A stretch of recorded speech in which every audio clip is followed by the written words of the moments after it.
Hello dear learners, तो कैसे हैं आप सभी। उम्मीद करता हूं आप सभी अच्छे होंगे। तो आज हम शुरुआत करेंगे with our topic domestic trade in economics.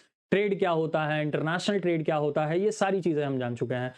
इसके वीडियोस भी अवेलेबल हैं प्लेलिस्ट में, आप जाकर देख सकते हैं और बहुत ही सिंप्लीफाइड तरीके से इन टॉपिक्स को समझ सकते हैं। तो आज का हमारा टॉपिक जो है डोमेस्टिक ट्रेड इन बिजनेस, इसके बारे में आज हम डिटेल में देखेंगे। डोमेस्टिक ट्रेड होता क्या है, ट्रेड क्यों किया जाता है, डोमेस्टिक ट्रेड के क्या एडवांटेजेस हैं, क्या डिसएडवांटेजेस हैं, क्या अपॉर्चुनिटीज़ हैं, क्या चैलेंजेस हैं और ये करना क्यों ज़रूरी है हमारी कंट्री में, ये सारी चीज़ों को आज हम जानेंगे। तो उम्मीद करता हूँ आप सभी वीडियो के अंत तक बने रहेंगे ताकि ये टॉपिक आपको बहुत ही बेहतर तरीके से, आसान तरीके से समझ में आ जाए। तो आइए शुरुआत करते हैं। सबसे पहला क्वेश्चन जो हमारे मन में अराइज होता है, that is what is domestic trade. Definition है हमारे पास, domestic trade refers to the buying and selling of goods and services within the geographical boundaries of a country. अब हर कंट्री की एक स्पेसिफाइड ज्योग्राफिकल बाउंड्री होती है।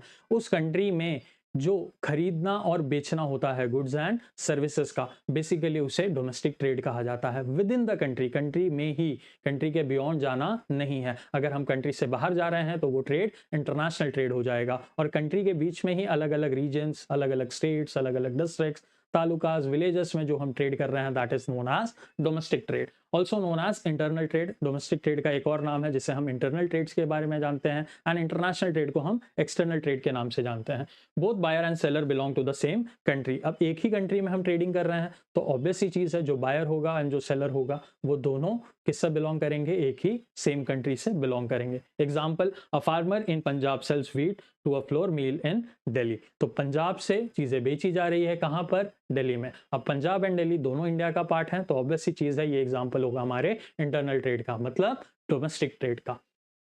फिर आता है हमारे पास characteristics of domestic trade. Takes place within one country, एक ही कंट्री इन्वॉल्व होती है एंड एक ही कंट्री में बाइंग भी होता है और सेलिंग भी होता है। Common currency is use. अब कंट्री एक है तो ऑब्वियस सी चीज है, जो करेंसी इस्तेमाल किया जाएगा चीजों को खरीदने के लिए और बेचने के लिए, वो भी एक ही होगा। Uniform laws and taxation policies. अब uniform laws and taxation policies होगा क्योंकि कंट्री एक है और उसी कंट्री के जो रूल्स होंगे, नॉर्म्स होंगे, टैक्सेशन पॉलिसीज होंगी, उसको अप्लाई किया जाएगा और उसके हिसाब से काम किया जाएगा। Low transportation cost compare to international trade. अब इंटरनेशनल ट्रेड में हम जब ट्रेडिंग करेंगे, गुड्स एंड सर्विसेज की ट्रेडिंग करेंगे, तो यहाँ पर जो कॉस्ट है ट्रांसपोर्टेशन की बहुत ज़्यादा बढ़ जाती है, जिसके कारण गुड्स के वैल्यू भी बहुत ज़्यादा बढ़ जाती है। बट डोमेस्टिक ट्रेड में ऐसा नहीं होता, क्योंकि ट्रांसपोर्टेशन कॉस्ट लोअर रहती है, तो जो एक्चुअल सेलिंग प्राइस होती है गुड्स एंड सर्विसेज की, वो कम हो जाती है। Involves retailers, wholesalers, producers and consumers. तो यहाँ पर जो इन्वॉल्वमेंट है वो रिटेलर्स का होगा, होलसेलर्स का होगा, प्रोड्यूसर्स का होगा और कंज्यूमर्स का भी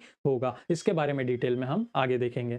टाइप्स ऑफ डोमेस्टिक ट्रेड में हम देखेंगे, जहां पर सबसे पहला आता है हमारे पास होलसेल ट्रेड। अब होलसेल ट्रेड में क्या होता है, बाइंग जो की जाती है वो लार्ज क्वांटिटीज में की जाती है, from producers and selling to retailers. तो यहाँ पर प्रोड्यूसर्स से जो होलसेलर्स है बहुत ही बड़े क्वांटिटी में खरीदते हैं एंड वो अपने रिटेलर्स को उनकी रिक्वायरमेंट क्वालिटी के हिसाब से, क्वांटिटी के हिसाब से सेल करते हैं, ताकि उन रिटेलर से कंज्यूमर्स खरीद सकें।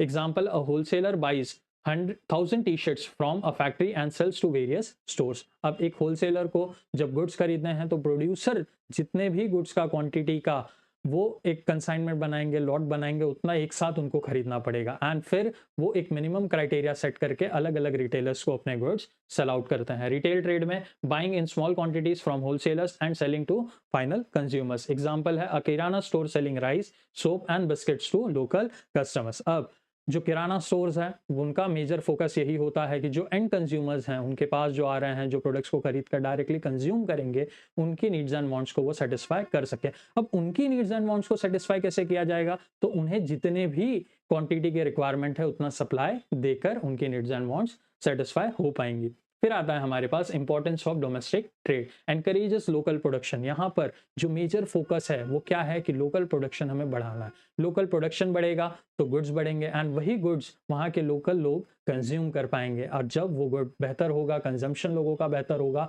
तो उन गुड्स को लोग आगे भी बेच पाएंगे। Promotes employments. अब हमारी ही कंट्री में प्रोडक्शन हो रहा है तो नो डाउट एम्प्लॉयमेंट जनरेशन होगा, लोगों के पास रोजगार होगा, लोग उस मैन्युफैक्चरिंग प्रोसेस में इन्वॉल्व होंगे, सेल्स में इन्वॉल्व होंगे, मार्केटिंग में इन्वॉल्व होंगे, और इसी के साथ साथ उनकी टीम बढ़ते चली जाएगी। Ensures availability of goods across the country. अब जब मैन्युफैक्चरिंग बढ़ रही है तो ऑब्वियस सी चीज है, जो अवेलेबिलिटी ऑफ गुड्स है मार्केट में वो भी बढ़ जाएगी एंड हर कोई हर मार्केट से अपने जो भी रिक्वायरमेंट्स है, नीड्स एंड वांट्स है गुड्स के रिलेटेड, वो सारी चीज़ों को सेटिस्फाई कर पाएंगे। Helps in price stability, price की भी स्टेबिलिटी रहती है। क्यों? क्योंकि गुड्स लोकली मैन्युफैक्चर हो रहे हैं तो उस पर बहुत ज़्यादा कॉस्टिंग फैक्टर ऐड नहीं होता। सपोर्ट्स इकोनॉमिक ग्रोथ, यहाँ पर इकोनॉमिक ग्रोथ पर भी कई गुना ज़्यादा सपोर्ट होता है। क्यों? क्योंकि जब हमारी ही कंट्री में गुड्स बन रहे हैं, हमारे ही लोग बना रहे हैं, एम्प्लॉयमेंट भी जनरेशन हो रहा है, उन्हें इनकम भी आ रही है, तो ऑब्वियस सी चीज़ है हमारी कंट्री का ओवरऑल डेवलपमेंट हो रहा है, बिकॉज हमारा सोशल डेवलपमेंट हो रहा है।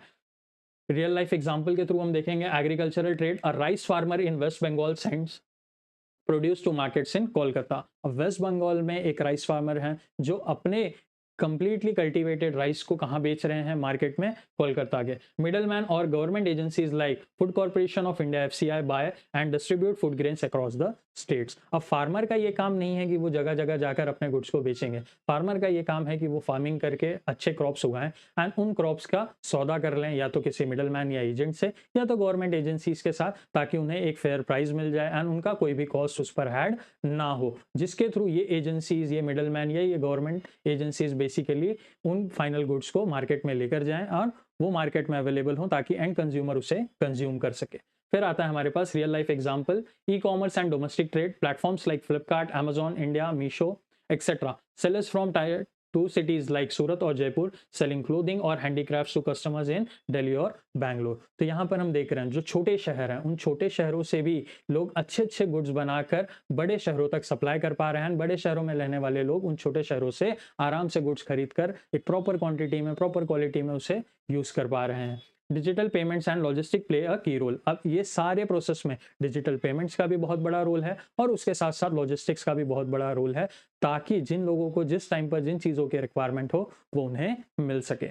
फिर आता है हमारे पास role of transport and communication. Domestic trade relies on efficient road, rail and digital connectivity. अब ये कनेक्टिविटी जब ज़्यादा सुधरेगी, बेहतर होगी, अच्छी होगी, तो नो डाउट हमारा जो ट्रेड है वो भी सफल होगा। ना सिर्फ बेचना, बट उस बेचने के साथ साथ हम क्या सर्विसेज दे पा रहे हैं, वो सर्विसेज सही टाइम तक पहुंच रही हैं, वो गुड्स का डिलीवरी सही समय पर हो रहा है, ये सारी चीज़ को मैनेज करना भी ट्रेड का पार्ट होता है। Example, Indian Railways moving goods from factories to different parts of India. तो इंडियन रेलवेज का भी बहुत बड़ा रोल है, जहां पर मेजर तरीके से गुड्स को एक जगह से दूसरी जगह ट्रांसफर किया जाता है, एक प्लेस से दूसरी जगह बहुत ही एफिशिएंटली और एफिशिएंटली पहुंचाया जाता है। Online platforms enable sellers and buyers to connect instantly. अब ये ऑनलाइन प्लेटफॉर्म्स ही हेल्प करते हैं लोगों को कनेक्ट करने में। जिन सप्लायर्स के पास, सेलर्स के पास गुड्स की अवेलेबिलिटी होती है, वो अपने गुड्स बेच पाते हैं, एंड जिन लोगों को उन गुड्स की खरीदने की रिक्वायरमेंट होती है, वो बायर बन के उस प्लेटफॉर्म पर जाकर गुड्स को खरीद पाते हैं।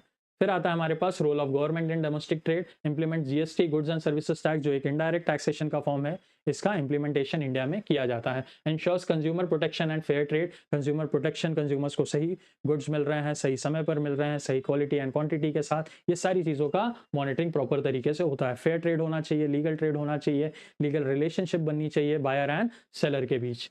Regulates prices of essential goods, fuel and medicine. अब जो एसेंशियल गुड्स है, जिनकी नीड एंड रिक्वायरमेंट बहुत सही तरीके से होती है, ये गवर्नमेंट से हैंडल करती हैं कि उनके प्राइजेस में बहुत ज़्यादा फ्लक्चुएशंस ना हो। Promotes MSMEs, micro small medium enterprises को प्रमोट करते हैं, ताकि जो छोटे छोटे उद्योग हैं, छोटे छोटे बिजनेसेस हैं, ये अच्छा परफॉर्म कर पाएं एंड एक लेवल पर आकर कंट्री के लिए नेशनल ग्रोथ में कॉन्ट्रीब्यूट कर पाएं। Challenges in domestic trade, regional inequalities in infrastructure. अब हर जगह हर सही से इंफ्रास्ट्रक्चर मिले ये ज़रूरी नहीं है। जैसे कि हमने ट्रांसपोर्टेशन देखा, अब रोड्स की कनेक्टिविटी सबसे बड़ी है हमारे कंट्री में, बट हर जगह हमें सही रोड्स मिले, हर जगह पर रोड्स पर ट्रक्स जा सकें, ये भी पॉसिबल नहीं है।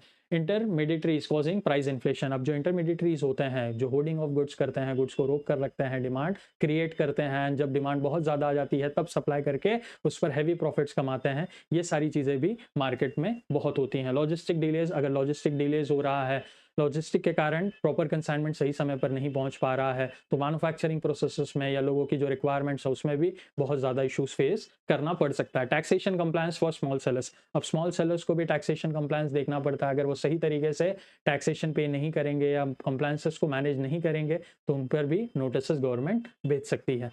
कंक्लूजन देखेंगे, domestic trade is the backbone of the national economy. अब हर कंट्री के लिए उस कंट्री का डोमेस्टिक ट्रेड ही बहुत ही ज़्यादा इंपॉर्टेंट होता है, ताकि वहाँ के लोग प्रोड्यूस भी कर सकें, सेलर्स भी बन सकें, एंड वहीं के लोग बायर्स बनकर उन गुड्स एंड सर्विसेज को कंज्यूम भी कर सकें।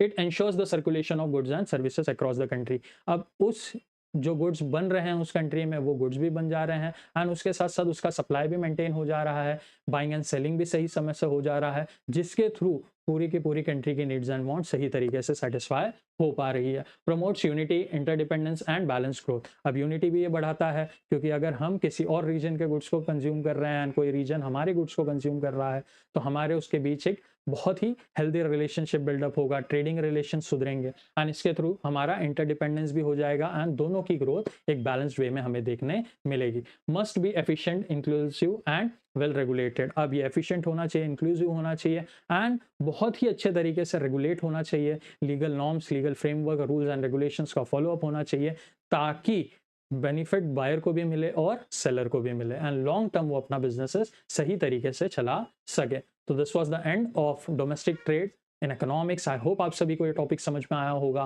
फिर भी आपके कोई कंसर्न, डाउट्स या क्वेरीज हैं तो आप कमेंट सेक्शन में मेंशन कर सकते हैं, हम जल्द से जल्द उसे सॉल्व करने की कोशिश करेंगे। टिल देन अपना ख्याल रखें, अपनी फैमिली का भी ख्याल रखें। Thank you.